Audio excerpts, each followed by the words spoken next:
पक्की हमारी बात मान लेना, हृदय की बात कह रहा हूं।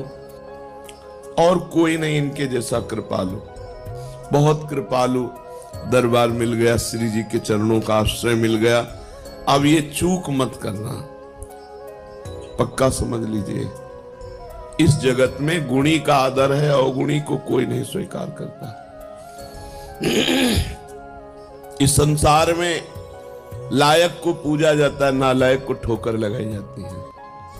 लेकिन श्री जी का दरबार ऐसा है जहां लायक को रोक दिया जाता है और नालायक को पास कर दिया जाता है। इनको अपना पन बहुत प्यारा लगता है, इनको सिर्फ अपनापन कि ये मेरा जन है, बस साथ चलना है, हम तुम्हें साथ लेके जाएंगे। निरंतर नाम जप का अभ्यास, प्रियाजू के चरणों का आश्रय, आठों पहर में जितनी बने उतनी सेवा, और ठसक महारानी जू की, हमारे माई श्यामा जू को राज। बस इस कलिकाल का कोई भी दोष हृदय में अपना प्रभाव नहीं दिखा पाएगा, कोई भी विकार हमको परास्त नहीं कर पाएगा। सच्ची मानिए, महारानी जू का बहुत बड़ा बल है, अलबेली सरकार है। कोई भी स्वामी ऐसा नहीं देखा गया, एक बार गलती माफ कर सकता है, 2 बार गलती, 10 बार, लेकिन बार बार गलती करे तो स्वामी को क्रोध आ जाता है, रिश आ जाता है, और दंड देने पर उतारू हो जाते हैं। अब ये दंड से सुधरेगा। लेकिन हमारी महारानी जू, ने कहूं न रिश कहूं, भूली हूं न होत सके। तो बोले फिर महारानी जू तो दंड नहीं देंगी। लालजू बोले वो तो यो आधीन स्नेह विवश भी और कछु न सुहाई। वो तो प्रियाजू की भ्रकुटी की तरफ देखते रहते, इशारा क्या है बस, तो हम जीत गए।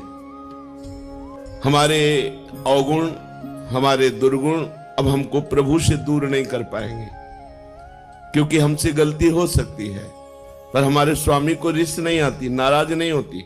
अवगुण करे समुद्र सम, गनत न अपनो जान। सहज स्वभाव पर नवल किशोरी जू को मृदुता, दयालुता, कृपालुता की राशि है। ने कहूं न रिस कहूं, कभी नाराज नहीं, इतनी भूली। कान में श्री जी कह रही थी, काहे को रोवे, तो आशीर्वाद चाहिए, मैं दे तो रही हूं आशीर्वाद।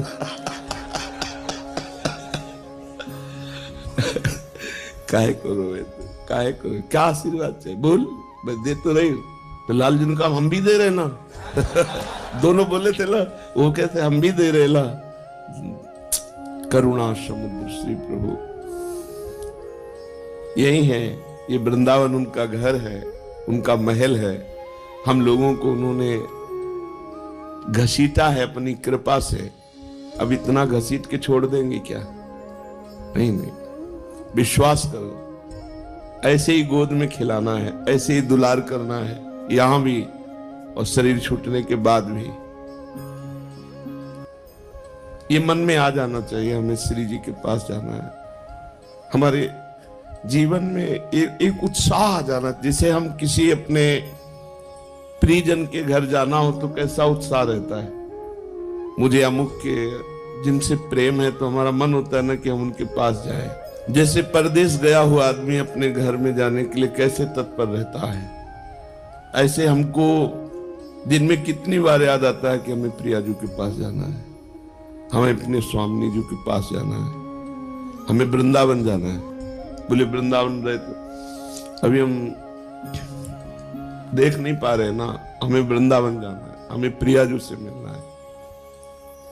बोले वृंदावन में रह रहे प्रियाजू की सेवा करो, नहीं मुझे वृंदावन जाना है। वो वृंदावन यही है, पर हमें दिखाई नहीं दे रहा। हमें ईंट पत्थर का, हमें संसारिकता दिखाई दे रही। नए नक्षत्र दिखत नहीं, ये माया कर रूप नहीं। मुझे वृंदावन, मुझे प्रियाजू के अपने घर जाना है। हमारे घर के हैं, स्वामी है, सखा है, जीवन धन है। बस ये बातें अंदर चलने लगे, अंदर ये मनन चलने लगे, बस हमारी माया पर विजय प्राप्त करने वाली वृत्ति आ गई। हर समय इन्हीं का स्मरण बना रहे। इनको अपनापन बहुत प्यारा लगता है, इनको सिर्फ अपनापन की ये मेरा जन है बस, और कोई नहीं इनके जैसा कृपालु। पक्का समझ लीजिए, इस जगत में गुणी का आदर है, अवगुणी को कोई नहीं स्वीकार करता। इस संसार में लायक को पूजा जाता है, नालायक को ठोकर लगाई जाती है। लेकिन श्री जी का दरबार ऐसा है जहां लायक को रोक दिया जाता है और नालायक को पास कर दिया जाता है। पक्की हमारी बात मान लेना, हृदय की बात कह रहा हूं। जिसको अभिमान है कि मैं लायक हूं तो उसे रोक दिया जाता है, रुको देखो तुम क्या लायक हो। और जिसे लगता है मैं किसी लायक नहीं हूं तो बोले आ जाओ, यही दरबार दीन को आदर रीत सदा चली आई। हम अपने में देखें क्या लायकात है, क्या पावर है। कुछ नहीं है, जो कुछ है वो प्रियालाल है, कुछ नहीं। अगर हम में जितेंद्रियता है, पवित्रता है, भजन है, सेवा है, तो उन्होंने मुझे स्वीकार किया इसलिए है, अपने में कुछ नहीं।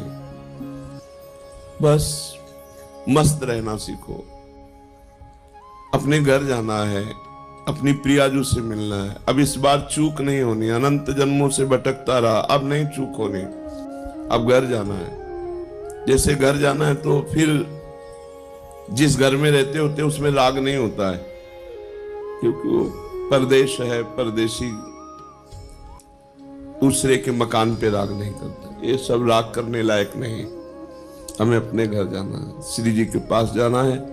जब तक हैं तब तक उनकी प्रगट सेवा में, उनकी आज्ञा के अनुसार जीवन बिताने की चेष्टा करते हैं। मगर हमारा लक्ष्य हमें श्री जी के पास जाना है। बस अंदर इतनी ठान लो, बस जिस दिन श्री जी से अपनापन हो गया, बाजी जीत गए, माया पर विजय प्राप्त कर ली। कुछ नहीं देखती श्री जी, कुछ नहीं देखती, बस अपनापन देखती है।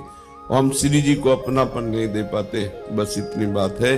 अपनापन हम अपनी इंद्रियों को, मन को, ये सब श्री जी को नहीं। श्री जी मेरी, मतलब श्री जी जैसे अपने भाई को देखे कैसा लगता है, अपनी बहन को देखे कैसा लगता है, अपनी माँ को देखे कैसा लगता है, अपने पिता को देखे तो कैसा, ये मेरे हैं। भले बाबा जी बन गए हैं तो देख के एक बार तिरछी चितौन से ऐसे मेरे बाप है, मेरी माँ है, मेरे पिता है। और ये जन्म जन्म की हमारी आत्मा है, हमारे प्राण है, हमारे प्रीतम है, हमारे जीवन धन, इनको भूल गए थे हम। अब हमको गुरु ने याद दिलाई कि ये हमारे घर वाले हैं, यही हमारे प्रीतम है। बस अब आठों पहर चिंतन करते हुए जीवन व्यतीत कर रहे हैं। समय हमें जाना है, वृंदावन जाना है, अपने घर जाना है, अपनी प्रियाजू के पास जाना है। इस छली कपटी संसार में नहीं रहना, नहीं रहना, नहीं आना पुनः इस संसार में। हमको अपनी प्रियाजू के पास रहना। बस एक जिद, एक अंदर लालसा, नहीं मुझे जाना है, तो जाने की तैयारी जो होती है वो रसिक महापुरुष बताते हैं। कैसे रहो, कैसे बोलो, कैसे बैठो, कैसे चलो। नहीं, देखो संसार को अपने पन का पूरा राग होता है, मम्मी पापा, रिश्ते नाते, बस। परमार्थिक को पूरा प्यार होता है भगवान में, वही परमार्थिक। और तो सब फिर दंभ पाखंड नौटंकी नाटक है। पैसा कमाने का, वासनाओं की पूर्ति करने का, पेट भरने का हमने धंधा खोल लिया। फिर तो अगर प्रभु से प्यार नहीं, प्रभु से अपनापन नहीं, प्रभु की प्राप्ति की लगन नहीं, अगन नहीं, अंदर आग नहीं पैदा हुई, प्रभु के लिए जलन पैदा नहीं हुई, तो फिर क्या, फिर तो खाते पीते जीवन व्यतीत करते। पशु पक्षी भी है, अन्य योनियां भी है, अन्य जन भी है। परमार्थिक का एक ही लक्ष्य होता है, प्रभु, प्रभु की चर्चा, प्रभु का नाम, प्रभु के गुण, प्रभु के जन, प्रभु का कुछ भी, वो प्रभु में मगन। प्रभु के सिवा और कोई अपनापन नहीं दिखाई दे। ये अंदर की बात रखने, बाहर व्यवहार में तो सबसे हमें सब जीवन सो प्रीति, तो परिवार की मिले चाहे बाहर की मिले, सबसे प्रीति दिखानी है। लेकिन अंदर से प्रीति केवल प्रियाजू से हो। बहुत कृपालु दरबार मिल गया, श्री जी के चरणों का आश्रय मिल गया। अब ये चूक मत करना, ये इधर उधर झांका ताकि, इधर उधर की बातें, कुमार्गगामी जो व्यक्ति हैं उनको हम साधक नहीं कहते हैं। ऐसे का संग न करे, मुख न देखे, गुरुद्रोही इष्ट द्रोही का मुख न देखे। जो गुरु की अवहेलना कर दिया उसका मुख न देखे, उससे संभाषण न करे, तभी इस मार्ग में आगे। अगर ऐसे लोगों को मित्र बनाओगे, ऐसे उससे बात करोगे तो तुम भी भाग जाओगे, तुम्हारे अंदर भी मलिनता आ जाएगी, प्रतिकूलता। और ये जन्म मिला श्री जी से मिलने का। मान लो साथ चलना है, हम तुम्हें साथ लेके जाएंगे। कैसे? हमारा एक स्वरूप ये है जो तुम पांच भौतिक देख रहे हो, एक स्वरूप है जो तुम्हारे हृदय में बैठा है, जिसे तुमने गुरु माना है। वो तुम्हें जीवन मुक्त बना के लेके ही जाएगा, वो नहीं जाएगा कहीं। ये स्वरूप तो ढनक सकता है आज भी, कल भी, कभी भी, लेकिन जो तुमने गुरु माना तुम्हारे हृदय में है जो भाव, वो भाव रूपी गुरु तुम्हें महाभाव में पहुंचा कर ही ले जाएगा। ये हमने बड़े महापुरुषों से, श्री एकनाथ जी महाराज अपनी भागवत में कहते हैं कि जिसने भाव से गुरु बना लिया तो गुरु का बाह्य शरीर तो पंचभौतिक है, वो तो क्षीण हो जाएगा, लेकिन गुरु का भाव दे शिष्य को जीवन मुक्त बना के ही मुक्त होगा, चाहे जितने जन्म लगे। अब तो नजदीक आ चुके हो, जन्म की तो कोई बात ही नहीं रह गई, क्योंकि धाम में यहाँ वास कर रहे हैं, प्रियाजू के नजदीक हर समय उनकी परिचर्या में। अब तो हमें जाना ही प्रिया, बस आपको ठान लेना है मुझे प्रियाजू के पास जाना है।